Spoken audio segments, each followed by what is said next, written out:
नमस्कार, आप देख रहे हैं RM ग्लोबल न्यूज। चलिए आज की खबरें की ओर। सोमवार को जब कुछ लोग खेत की ओर गए तभी अलग अलग प्लास्टिक में कुछ बांधा हुआ देखा। प्लास्टिक से दुर्गंध आ रही थी, जिसकी सूचना लोगों ने संबंधित थाने को दी। मौके पर पहुंची पुलिस ने जब दोनों प्लास्टिक को खोला तो उसमें से 2 लड़कों का लाश बरामद हुआ। ये देखते ही क्षेत्र में सनसनी फैल गई।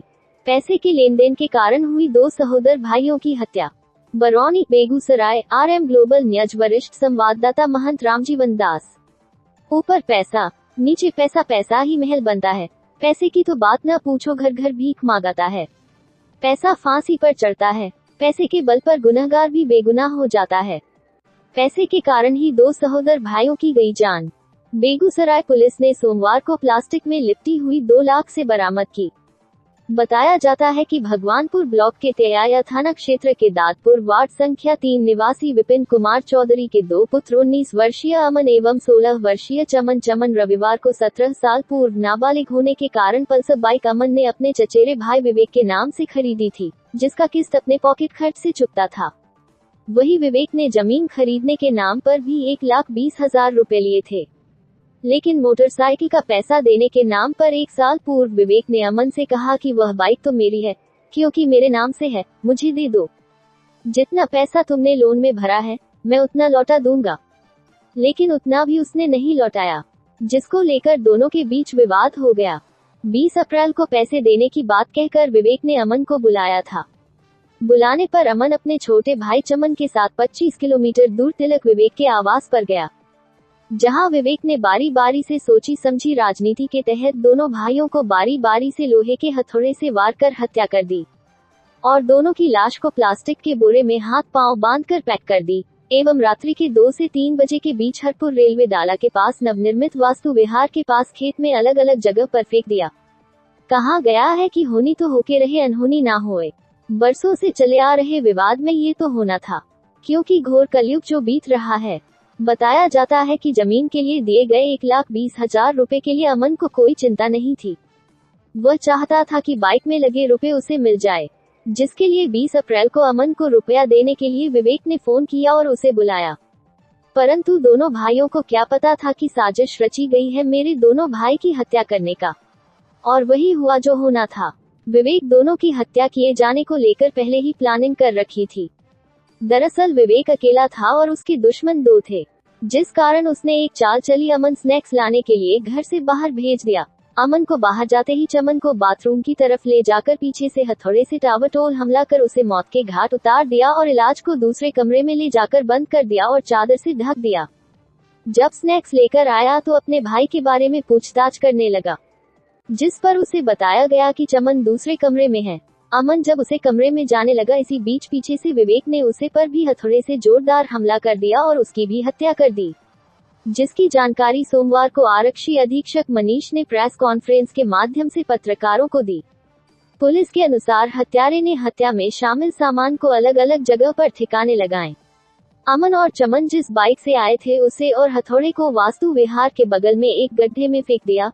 खून से सना हुआ कंबल, चादर और तकिया एक बैग में रखकर तिलक से 4 किलोमीटर दूर चाणक्य नगर वाले घर के लिए निकाला और रास्ते में लोहिया नगर के पास डंपिंग यार्ड में बैग को फेंक दिया। बताया जाता है कि सामान को ठिकाने लगाने के बाद दोनों भाई की लाश को कर से ठिकाने लगाया घटनास्थल से 200 मीटर दूर वास्तु विहार के प्लास्टिक में लपेटकर फेंका गया। लाश को ठिकाने लगाने का समय लगभग रात के 3 बजे बज रहे थे, जो एक CCTV फुटेज में देखा गया, जिसे पुलिस ने बरामद कर रही है, जिसके आधार पर घटना का खुलासा हुआ, क्योंकि पुलिस को विवेक ने काफी कंफ्यूज कर दिया था। बताया जाता है कि सोमवार की शाम को पुलिस ने अमन के एक दोस्त को पूछताछ के लिए पकड़ा, लेकिन वह निर्दोष निकला। इसके बाद पुलिस की स्पेशल टीम ने मोबाइल सर्विलांस के सहित कई बिंदुओं पर जांच की तो पता चला आखिरी बात विवेक से हुई थी। तत्क्षण पुलिस ने विवेक को चाणक्य नगर वाले घर से गिरफ्तार कर लिया। पहले विवेक ने पुलिस को काफी चकमा दिया था, बाद में जब कड़ाई से पूछताछ की जाने लगी तो उसने हत्या की पूरी कहानी बता दी। बताया जाता है कि आरोपी विवेक कुमार के पिता पोस्ट ऑफिस से रिटायर्ड हुए थे।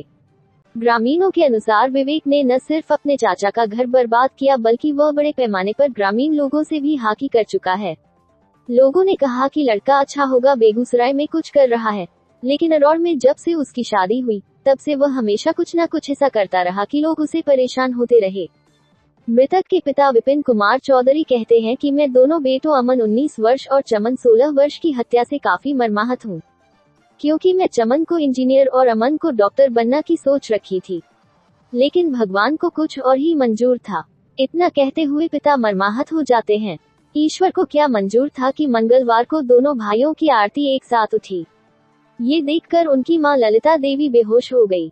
दोनों भाइयों का अयोध्या का गंगा घाट पर 12 साल की चचेरी भाई आदर्श ने मुखाग्नि दी।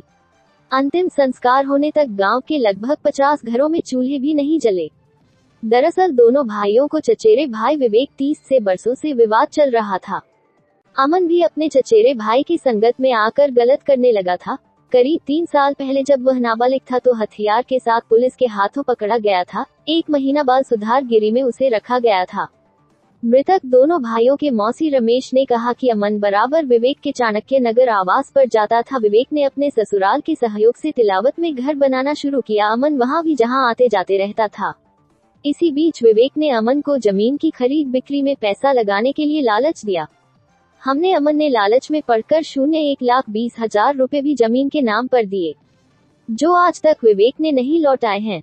कहते हैं कि पाप छुपता नहीं। विवेक द्वारा अपने ही चचेरे 2 भाइयों की जघन्य हत्या के बाद सारा पाप खुल गया और उसे भी जेल के तहखाना में जाना पड़ा।